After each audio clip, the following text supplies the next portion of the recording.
In this video, I'm going to have a quick look at some FTSE 100 companies that are paying over 8% of a dividend yield.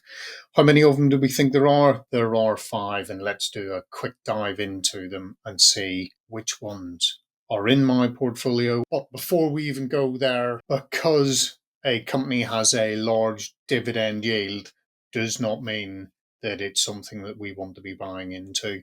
What we do need to have a look at is whether financially it is in a sound position. And in this video, we will have a quick look at a few very simple metrics because I want to make this a reasonably quick video. We'll just look at things like dividend yield, the streak, i.e. how many years has it been growing or maintaining its dividend, a quick look at the dividend growth rate, the 5-year compound annual growth rate, and its dividend payout ratio. So let's have a quick look at who's on the list. So we have M&G, Vodafone, Phoenix Group Holdings, British American Tobacco, and Legal and General.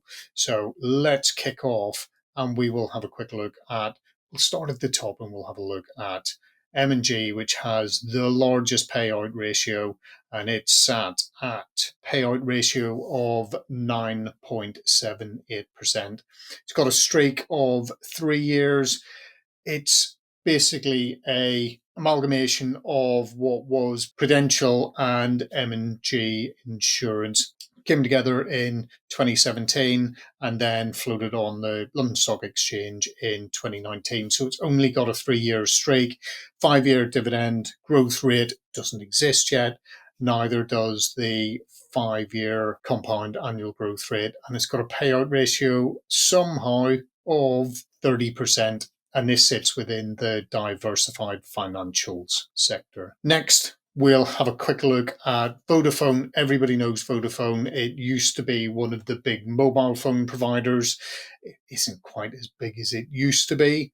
But what we do get with Vodafone is we also get some infrastructure as well. So we are looking at them coming into that broadband space. What's been going on with Vodafone? So recently we've had, I think last week, we had some job cuts. And when we see job cuts in the tech sector, what do we normally see? We normally see an increase in the price. That didn't happen. We had a drop in the price of Vodafone by about 7% on those 11,000 jobs being called for. And basically, CEO was talking about this being a way that they needed to relook at what they were doing with the business moving forwards. Potential dividend yield of about 9.53. It's on a streak of 5 years.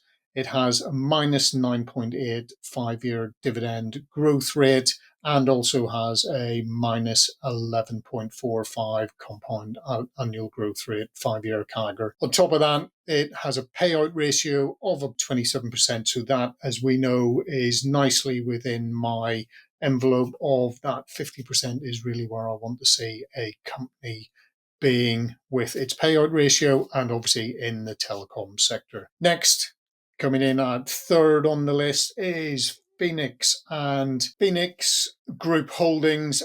Phoenix is looking at long-term savings and insurance. Dividend yield is coming in at about 8.81. Got a nice 14-year growth period, 2.39 on the dividend growth, 5-year dividend growth rate, and looking at about a minus 3.77 on the 5-year CAGR. Payout ratio, haven't been able to find, so that's something you should probably go and do a quick bit of due diligence on. And I'm going to pit this against Legal and General, and on the Simply Wall Street website, it is basically saying that this is a 6-star dividend payer, and you don't get any better than that. There are not many on that platform that get that kind of score. Once again, in the insurance sector, so very much a like for like with Phoenix, or if you were going to put these into your portfolio, you would be looking at choosing one over the other. It's got an 8.24 really strong dividend with payout ratio of about 51%. Looking at, once again, a 14-year streak, same as Phoenix. It has a slightly better dividend growth rate at almost twice at 4.76%. And then looking at, once again, its 5-year CAGR is a negative -3. And then the last one that we're going to have a look at is British American Tobacco. We all know this one. This is one of those stalwarts, pays quarterly dividends and has a potential dividend yield of 8.61%.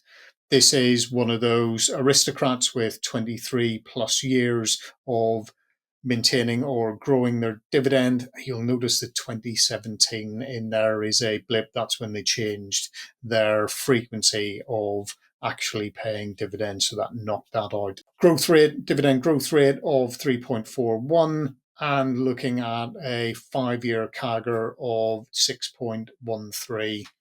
This has also been in the news recently, where we see the chief executive standing down. So we have Jack Bowles standing down on Monday just past and being succeeded by the finance director, Tadu Morocco.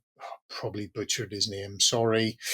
But he has been with the company since 1992 and has been on the board since 2019. So understands this business. And basically, we're being told that this is something to do with taking British American Tobacco forward. There are other analysts predicting that there is something else not quite right. There is the fine ongoing at the moment. But if I was to choose a British tobacco company, I would be looking at this over Altria. I just think the financials are slightly better here, and the potential growth coming into the emerging markets with their combustible materials, but also looking at the vaping products that they are bringing into the market. I think they just have a slightly better potential shelf life. And I'm on this probably only looking the next 5 years and looking at taking a good dividend out. And I like the fact that it pays quarterly. So they are 5 companies. Of those 5 companies, which do I have in my portfolio? Drop down, tell me what is in mine. And also, I'd love to hear which of those 5 are in your portfolios and why you have chosen to do that. But in my portfolio from that list, I actually have 3 of them. So I have Vodafone, British American Tobacco, and Legal & General. I unfortunately am on the negative with Vodafone at the moment because I took a bit of a drop when that news of the job cuts came out, but I'm doing reasonably well on the other 2. Hope you find that of use. Why don't you have a look at this video, potentially looking at some dividend ETFs that you could have a look at, and I'll see you in the next one. Thanks. Bye.